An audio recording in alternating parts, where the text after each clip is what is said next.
रत्नाकर जी का जन्म काशी के एक विशिष्ट वैश्य परिवार में सन 1866 ईस्वी में हुआ था। इनके पिताजी पुरुषोत्तम दास थे। इनके पिताजी भारतेंदु हरिश्चंद्र के परम मित्र थे। इन्होंने BA LLB की परीक्षा पास की। जब MA की पढ़ाई कर रहे थे तो इनकी माता का निधन हो गया। इस प्रकार इनकी पढ़ाई अच्छी प्रकार न हो सकी। बाद में ये काशी हिंदू प्रचारणी सभा के विकास में योगदान दिए। सरस्वती पत्रिका के संपादन में भी इनका विशेष योगदान था। 21 जून सन 1932 ईस्वी में हरिद्वार में इनका निधन हो गया। आगे हम गंगा अवतरण शीर्षक को लेकर प्रस्तुत हूँ। निकषि कमंडल तय उमंडी नभ मंडल खंडति, धाई धार अपार बेग सौ वायु विहंडति, भयो घोर अति शब्द धमक सौ त्रिभुवन तरजे, महामेघ मिलि मनहु एक संगहि सब गरजे, निज दरेर सौ पौन पटल फारति फहरावती, सुरपुर के अति सघन घोर घन घसी घहरावत, चली धार धुंधुगारी धरा दिश काटति कावा, सगर सुतन के पाप ताप पर बोलति धावा। संदर्भ प्रस्तुत पद्यांश हमारी पाठ्यपुस्तक काव्यांजलि के गंगा अवतरण शीर्षक से लिया गया है, जिसके कवि जगन्नाथ दास रत्नाकर जी हैं। प्रसंग, इसमें कवि ने ब्रह्मा के कमंडल से लाने के लिए जो भागीरथ जी अथक प्रयास किए, उसी का यहाँ पर वर्णन किया गया है।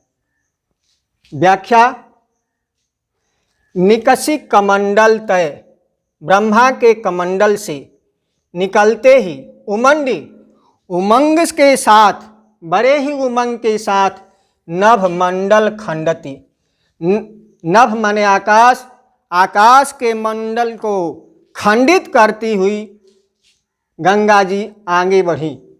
धाई धार अपार बेग सो, उनकी धार में इतना अपार वेग था, ऐसे चल रही थी, वायु विहंडति, वायु को खंडित करती हुई, वायु को फाड़ती हुई स्वर्ग लोक से आगे की ओर बढ़ रही थी।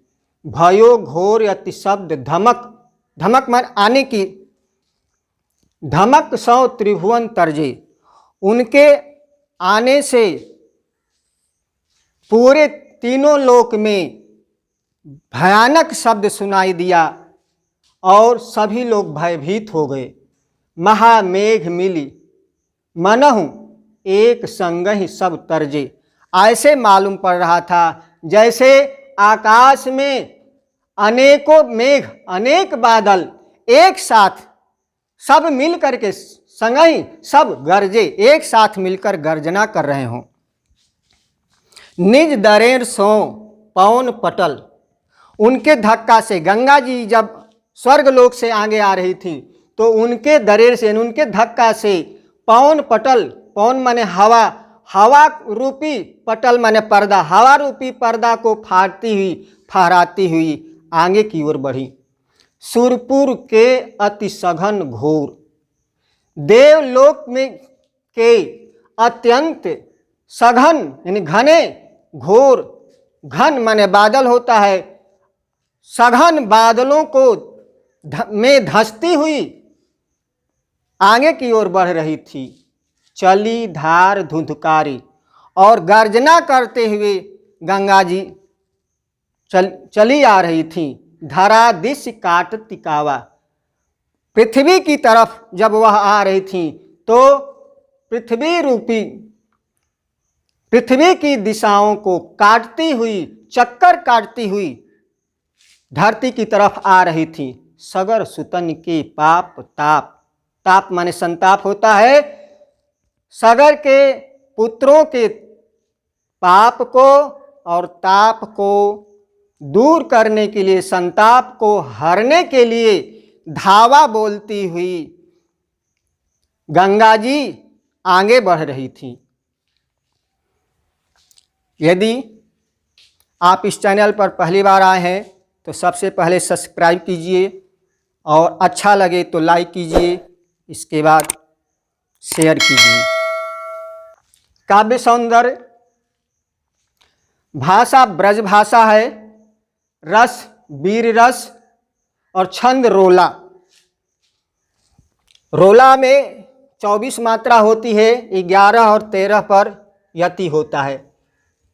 1 2 1 1 1 1 2 1 1 2 1 2 1 1 1 2 1 1 2 1 1, इस प्रकार से 24 मात्रा हुई।